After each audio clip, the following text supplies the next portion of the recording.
Cristo em você. Neville Goddard. 6 de maio de 1969. Examinem-se para ver se estão mantendo sua fé. Teste-se. Você não percebe que Jesus Cristo está em você?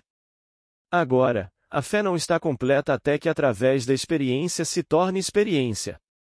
Quando você testa o Cristo em você e prova por experiência própria que ele funciona, então você tem fé. Mas primeiro você deve descobrir quem é Cristo, onde ele está e o que ele é. Você não é chamado a testar uma tradição do homem como algo externo, mas Jesus Cristo que está em você. Talvez você tenha ouvido no noticiário desta noite que os católicos acabaram de eliminar 40 santos. Durante centenas de anos, milhões de pessoas rezaram a São Cristóvão, mas agora dizem-lhes que ele nunca existiu. Quantas medalhas e estatuetas de São Cristóvão foram vendidas para proteger aqueles que foram para a batalha ou viajaram para longe? Acreditando que ele era o santo do viajante, quantos depositaram nele a sua fé? Santa Bárbara recebeu o nome de Santa Barba, que agora se acredita ser inexistente, mas que é a causa da recente ruptura da linha de petróleo. Se você ler as Escrituras com atenção e não seguir o rebanho, verá que não há intermediário entre você e Deus. Nenhum sacerdote ou santo, ministro, professor da verdade ou suposto curador pode ser um intermediário entre você e Deus. Cristo em você é a sua esperança de glória. Você deve examinar a si mesmo para ver se está mantendo essa fé. Teste-se. Você não percebe que Jesus Cristo está em você? Se você fizer isso, coloque-o à prova. Ele é o seu poder de criar, o seu poder de imaginar tudo, seja bom, ruim ou indiferente. O capítulo 14 do livro de João começa: Não se turbe o vosso coração. Esta afirmação é repetida de diferentes maneiras pelo Mestre das Almas, que é Cristo em você, pois quando ele desperta o medo é abolido. Desperto, ele exorta você a não temer, não tenha medo, não se preocupe. Um tirano não poderia existir sem medo. Ele deve nos assustar até a morte antes de poder nos governar. Ao massacrar milhões, e você tem medo de ser o próximo, ele tem você sob seu poder. Mas se você sabe que você e sua família não podem morrer, você não terá medo e não haverá tirano. A tirania só pode existir num mundo assustado. Assim, a imaginação desperta começa o dia 14 de João dizendo: Não se perturbe o seu coração, você acredita em Deus, acredite também em mim. Na casa de meu pai há muitas moradas. Se não fosse assim, eu te diria que vou preparar um lugar para você. E quando eu for e vos preparar lugar, voltarei e vos levarei para mim mesmo, para que onde eu estiver vocês também estejam. Agora, o lugar que você conhece do jeito que você conhece. Então Tomé disse: Senhor, não sabemos para onde vais, então como podemos saber o caminho? E ele respondeu: Eu sou o caminho, a verdade e a vida. Então Filipe disse: Mostra-nos o Pai e ficaremos satisfeitos. E ele respondeu: Estou com você há tanto tempo e ainda assim você não me conhece, Filipe. Quem me viu, viu o Pai. Como então você pode dizer: E mostre-nos o Pai? Vamos considerar este versículo primeiro neste nível e depois levá-lo para um nível superior. Na casa de meu pai há muitas moradas. A palavra traduzida como mansão significa ficar em determinado lugar, estado, relação ou expectativa. Existem infinitos estados a partir dos quais você pode ver o mundo.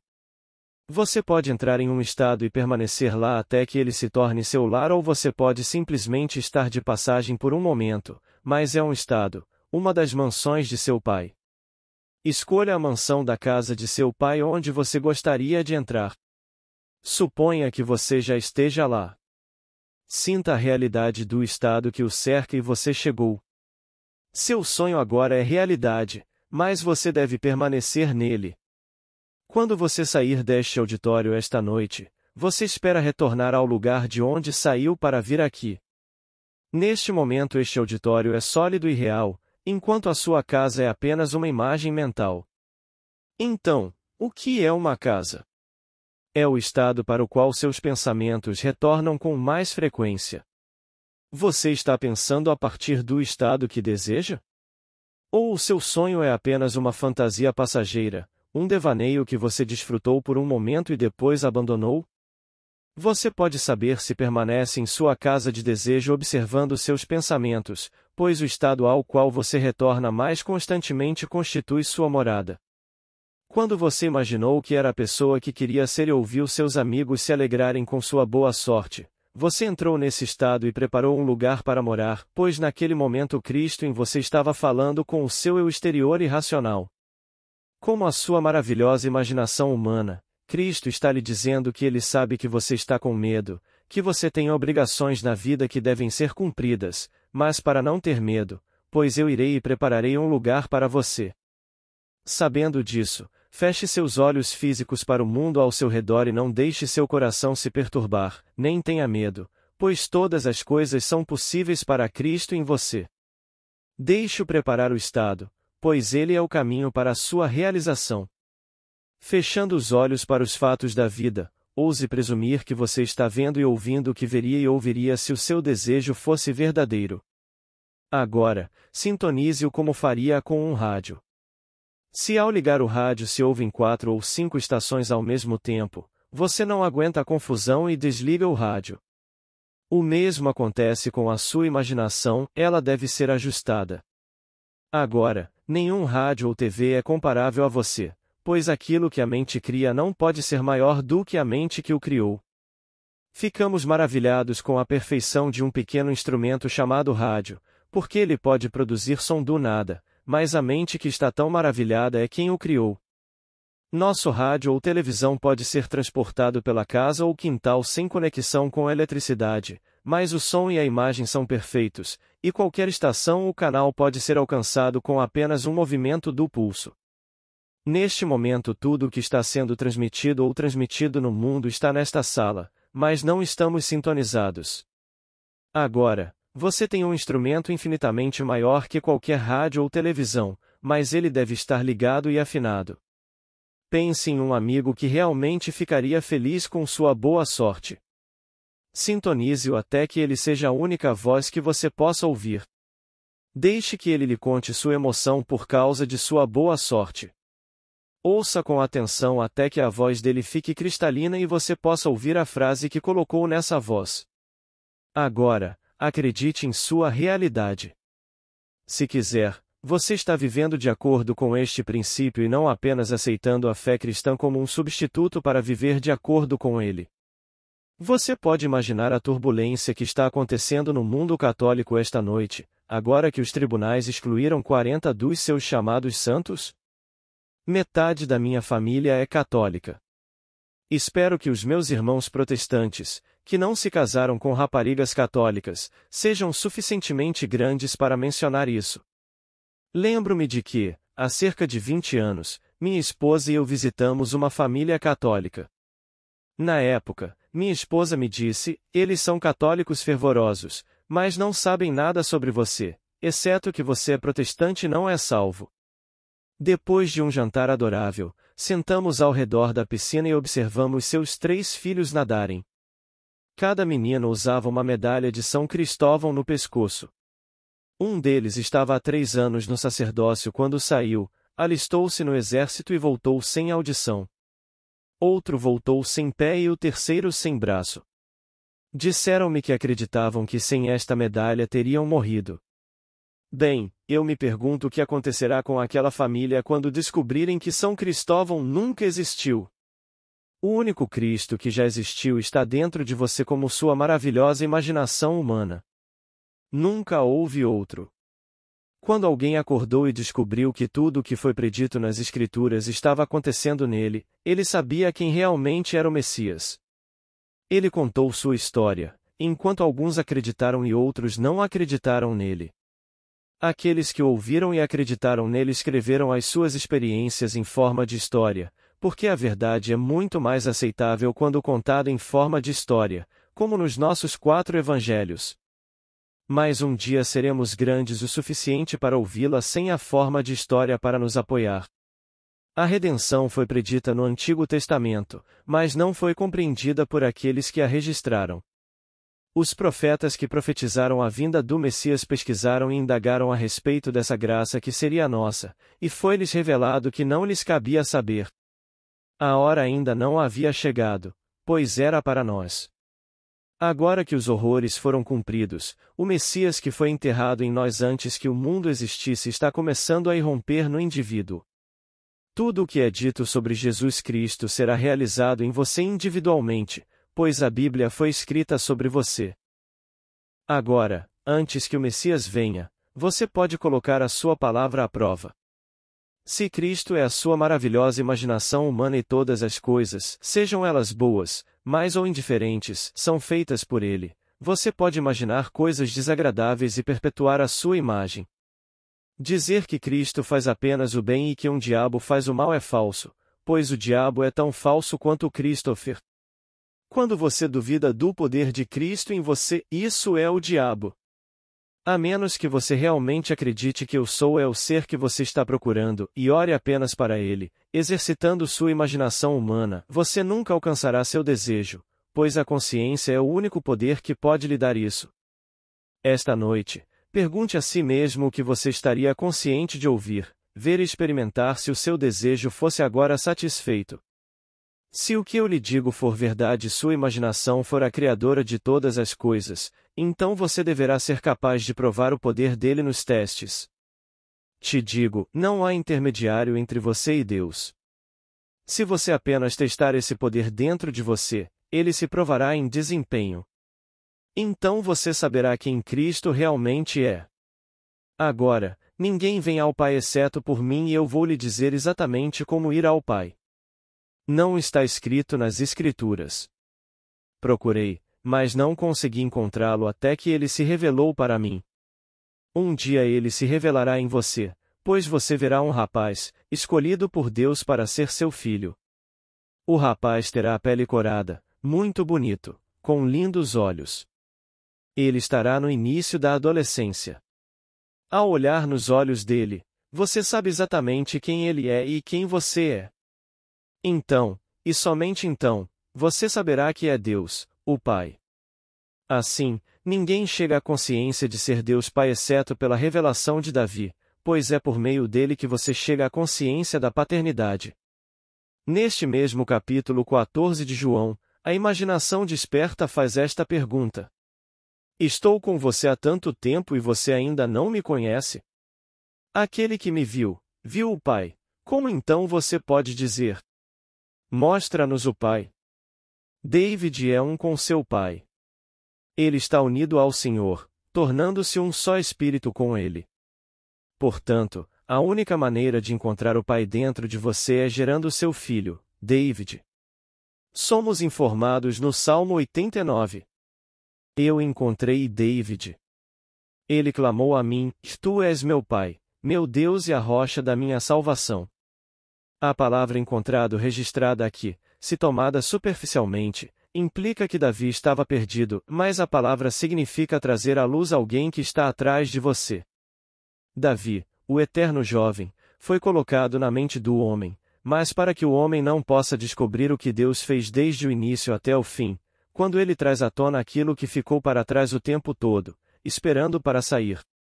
Você nunca saberá que é Deus Pai até que Davi apareça e o chame de Pai. Foi ele quem afirmou no Salmo 2. Eu contarei o decreto do Senhor, ele me disse. Tu és meu filho, hoje eu te gerei. No meu caso, senti uma explosão no crânio e, quando tudo se acalmou, vi meu filho encostado na lateral de uma porta aberta, olhando para uma cena pastoral. Quando ele se virou e olhou para mim, à sua direita, eu sabia que era seu pai, cumprindo as Escrituras. O Evangelho é a história mais verdadeira já contada, mas os homens, por causa de suas tradições, anularam o mundo de Deus e construíram um conceito estúpido chamado santos. Que homem na terra poderia ser um santo? Os únicos santos são os redimidos, aqueles que formam o corpo do Senhor ressuscitado. Posso lhe dizer que todos estão predestinados para essa redenção. Ninguém se perderá, Então por que escolher alguém e chamá-lo de santo para depois negar que ele alguma vez foi cristão? Eles até tiraram São Nicolau da lista, alegando que ele nunca existiu. Aqui estão homens mortais, sem visão, nomeando-se juízes de santos.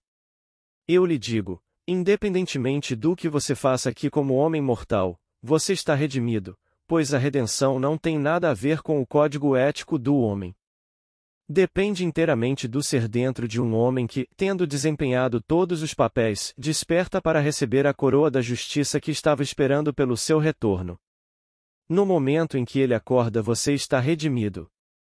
Mas seus amigos conhecem você como mortal e não têm a menor noção do que é esse poder.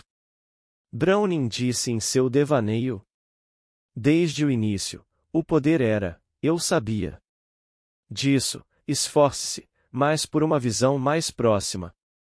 O amor era tão fácil de ver. Isto é verdade para antes do poder, era o amor. No meu caso, a luta pelo amor não me revelou isso. Somente quando Deus em mim se revelou como amor é que isso ficou claro. Como amor, você exercerá seu poder onipotente no mundo vindouro. Ter esse poder aqui, antes de serem incorporados ao corpo do amor, causaria estragos no mundo. Pois o Deus de quem falo é amor infinito e poder onipotente, e esse Deus você é, mas não saberá disso até que sua jornada esteja completa. Somente quando ele completar a jornada ele se revelará a você, sua emanação, abraçando você em seu próprio ser. Nesse momento você deixará de ser outro, pois se tornará um com o Deus vivo. Então você contará sua história para todos que quiserem ouvir. Alguns acreditarão em você e outros não acreditarão, mas você o contará até tirar pela última vez sua veste mortal para se tornar um com o Senhor ressuscitado que é feito de todos os redimidos da humanidade. E no final, quando todos forem redimidos, esta noite aprenda a afinar sua imaginação. Conhecendo a voz do seu amigo, sintonize-o. Determine as palavras que deseja que ele diga e ouça com atenção. Sintonize-o até que suas palavras sejam boas e claras e então acredite que você o ouviu. Pense que isso realmente aconteceu. Se você quiser, isso acontecerá. Quando? Não posso dizer, pois todo ato imaginal é como um ovo e não há dois ovos, a menos que sejam da mesma espécie, que tenham o mesmo intervalo de tempo para eclodir. O passarinho nasce em 3 semanas, uma ovelha em 5 meses, um cavalo em 12 meses e um humano em 9 meses. Seu ato imaginal tem sua própria hora marcada para amadurecer e florescer. Se parecer longo, espere, pois é certo e não se atrasará. Um ato imaginal é um ato criativo, pois no momento em que é sentido, a semente, ou estado, é fecundada. Levará um certo tempo para nascer. Então comece hoje assumindo que você é o homem ou a mulher que gostaria de ser e deixe as pessoas em sua mente refletirem a verdade de sua suposição.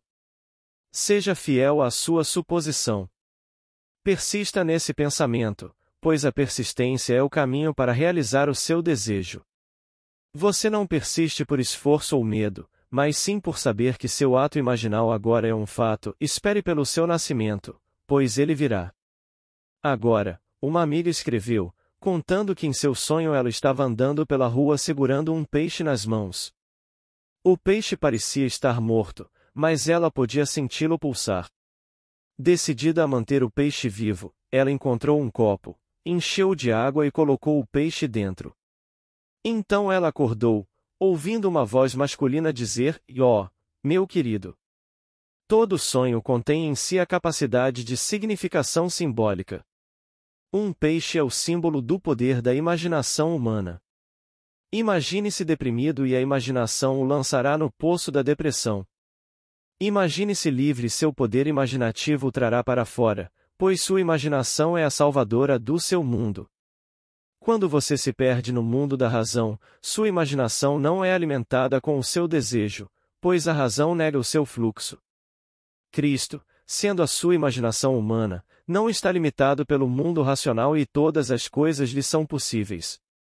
Se você ignorar os fatos e praticar seus atos imaginais como se seu desejo já tivesse sido realizado, você estará alimentando o Cristo, e ele se tornará vivo dentro de você mais uma vez. O sonho dela, criado pelo seu próprio ser, que é Cristo nela, estava lhe dizendo que ela estava negligenciando a si mesma. Saber o que fazer não é suficiente. O conhecimento deve ser posto em prática. É tão fácil aceitar a fé cristã e usá-la apenas como substituto da ação, e tão difícil viver de acordo com ela, mas somente quando você viver de acordo com sua imaginação você poderá saber quem você realmente é. Tive uma experiência semelhante à desta senhora, mas a minha foi numa outra forma do símbolo de Cristo, que é o porco. Uma noite me encontrei em um berçário cheio de tudo que cresce. Quando comecei a sair, olhei para baixo e encontrei um porquinho aos meus pés. Pegando-o, coloquei-o sobre uma mesa, quebrei alguns galhos de uma árvore próxima para protegê-lo e comecei a procurar comida para alimentá-lo. Então, como acontece nos sonhos, o cenário mudou. Agora estou num mercado de vegetais com o porco ao meu lado. Ele cresceu em estatura, mas está muito magro.